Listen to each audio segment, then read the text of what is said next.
ప్రజాక్షరం ప్రజల పక్షం HR9 news టీవీకి స్వాగతం సుస్వాగతం. మహబూబాబాద్ జిల్లాలో కురుస్తున్న భారీ వర్షాల వల్ల ఏర్పడుతున్న వరదలకు ఇబ్బందులు పడుతున్న ప్రజల కోసం సిద్దిపేట నుండి మహబూబాబాద్ జిల్లాకు హరీష్ రావు ఆధ్వర్యంలో బీఆర్ఎస్ పార్టీ పంపిన నిత్యావసర వస్తువుల వాహనాలను జిల్లా బీఆర్ఎస్ పార్టీ కార్యాలయంలో వివిధ గ్రామాలకు పంపేందుకు జెండా ఊపి ప్రారంభించిన మాలోత్ కవిత.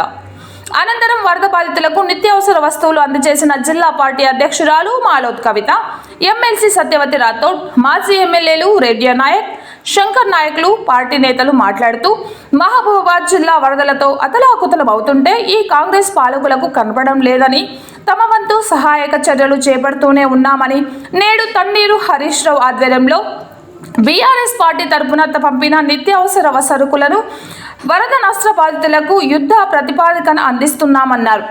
జిల్లా బీఆర్ఎస్ పార్టీ అధ్యక్షురాలు మాలోత్ కవిత మాట్లాడుతూ మహబూబాబాద్ జిల్లాలో ప్రజలు వరదల వల్ల సర్వము కోల్పోయారు. అధికారులను కూడా సక్రమంగా వరద విధులలో ఉపయోగించలేని అసమర్థ ప్రభుత్వం ఈ కాంగ్రెస్ ప్రభుత్వం అని, ఇంతవరకు వరదల వల్ల ఎంత నష్టపోయారు అనే జాబితా కూడా ప్రభుత్వం వద్దనే లేదని, ములుగులో 50,000 చెట్లు కూలినా ఎవరో 3 రోజుల తర్వాత చెబితే ఈ అసమర్థ ప్రభుత్వానికి తెలిసిందని, బీఆర్ఎస్ పార్టీ నేతలు కార్యకర్తలు ప్రజలకు భారీ వర్షాల వరదల వేలవండగా ఉండాలని, సహాయ సహకారాలు అందించాలని కోరారు. మహబూబాబాద్ జిల్లాలో విపరీతమైన వర్షాలు కూడా మనం చూస్తూ ఉన్నాం.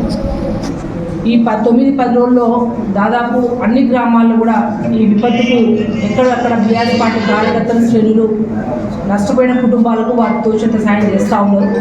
ప్రత్యేకంగా బీఆర్ఎస్ పార్టీ తరఫున హరీష్ రావు గారు సిద్దిపేట నుంచి ప్రత్యేకమైన చొరవ చూపించి ఇవాళ మహబూబాబాద్ జిల్లాకు ప్రత్యేకంగా ఇవాళ మొదటి దఫాలో కిట్స్ పంపించడం జరిగింది. నిత్యావసర సరుకులు, పప్పులు, ఉప్పులు అన్ని బియ్యంతో సహా, దుప్పట్లు, కొన్ని అయితే బట్టలతో సహా కూడా అన్ని పంపించారు. ఇవాళ ఈ జిల్లాలో అయిన నష్టాన్ని పూర్తి స్థాయి వారి దృష్టిలో 50 క్వింటాల బియ్యం, అలాగే దాదాపు 500 కుటుంబాలకు కావాల్సిన నిత్యావసర వస్తువులను వారు పంపించారు.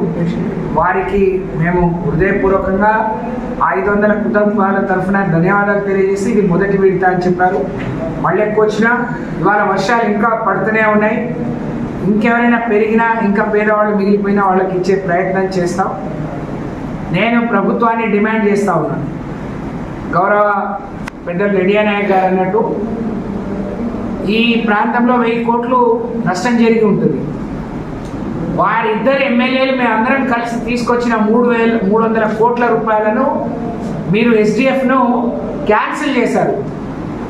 ఈ ఎమ్మెల్యేలు ఇద్దరికి, ఎంపీ గారికి ఏమాత్రం సోయి ఉన్నా, ప్రజల పట్ల ప్రేమ ఉన్నా వెంటనే ఆ 300 కోట్లను మంజూరీ ఇప్పించి ఈ రోడ్ల మరమ్మతులు, మరి ఈ ప్రాంతంలో రైతుల పొలాలు ఇసుక మేటలు వేసింది. ఇంకో 10 ఏళ్ళు వాళ్ళు వ్యవసాయం చేసుకోలేదు. ఇప్పుడు వేసుకున్న పంటలు పోయినాయి, పెట్టుబడి పోయింది, వాళ్ళ కష్టం పోయింది. ఇంకో 10 ఏళ్ళు కూడా వేసుకోలేదు. వాటిని ఏ విధంగా బాగు చేయాలి, ఏ విధంగా ఆదుకోవాలి, దాని మీద ఒక కార్యాచరణ చేయమని నేను డిమాండ్ చేస్తూ ఉన్నాను.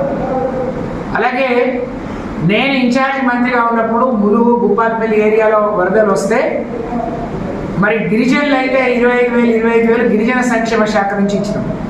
కానీ ప్రభుత్వానికి సూచన ఏంటంటే, మీకు ఏమాత్రం గతంలో మా ప్రభుత్వం మీద మాట్లాడాలి, ఎకరానికి 30,000 ఇవ్వాలి, అవన్నీ వస్తున్నాయి, మీరు చూస్తున్నారు. ఇల్లు కోల్పోతే ఇంక ఇవ్వాలి, రైతుకు అన్నం పెట్టే రైతుకు ఇంక ఇవ్వాలి, నష్టపోయి ప్రాణ నష్టం జరిగితే ఇంక ఇవ్వాలి అని చెప్పి మీరు పెద్ద ఎత్తున ఎగిరారు.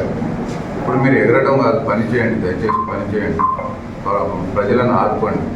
ఇవాళ చాలా చాలా అన్నం పెట్టే రైతుల పొలాలు కొట్టుకుపోయినాయి, ఎన్నో చెరువులు తెగిపోయినాయి, ఎన్నో రోడ్లు, డ్యామ్లు కొట్టుకుపోయినాయి. కనీసం మినిమం వసతులు వెంటనే చేయడం, తాత్కాలిక వసతులు చేయడం రావట్లేదు ప్రభుత్వానికి. ఇప్పుడు నేను తొర్రూరు నుంచి, రావిరాల నుంచి వస్తుంటే ఆటోలు అటు మొన్న ఏదో సీఎం వస్తారని చెప్పేసి ఋతు మంత్రం అని చెప్పేసి రావిరాల దగ్గర చేశారు, మళ్ళీ కొట్టుకుపోయింది. సో నేనేమంటున్నా, కనీసం తిండి తిప్పలు లేని వాళ్ళకు కనీసం తిండి పెట్టండి. మేము చాలా హాస్టల్లో, కలెక్టర్ ఆధ్వర్యంలో మేము అందరం కలిసి చాలా పెద్ద ఎత్తున వారం 10 రోజులు పెట్టాము. ప్రతి కష్టపడి, ప్రతి కొట్టుకుపోయిన, ప్రతి నష్టపోయిన వాళ్ళకి మేము అన్నం పెట్టాము. కోవిడ్లో కూడా చాలామందికి హెల్ప్ చేశాము. మీరు మాటలు ఎక్కువ మాట్లాడుతున్నారు. ఎలక్షన్ అప్పుడు మోసం చేశారు, మాయ మాటలు చెప్పి గద్దెక్కారు. ఓకే, ఒప్పుకుంటాం, దాన్ని ప్రజలు కూడా ఒప్పుకుంటున్నారు, మేము చాలా తప్పు చేశామని.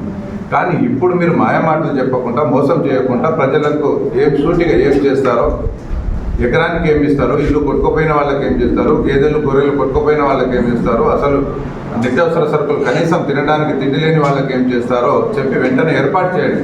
రేవంత్ రెడ్డి గారు, సీఎం గారు, మీరు చాలా గొప్పలు, మీ పార్టీ నుంచి గెలిచిన ఎమ్మెల్యేలు ఎంపీలు చాలా గొప్పవాళ్ళు, కానీ కనీసం పేద ప్రజల గురించి ఆలోచించాలని చెప్పేసి నేను మనవి చేస్తున్నాను.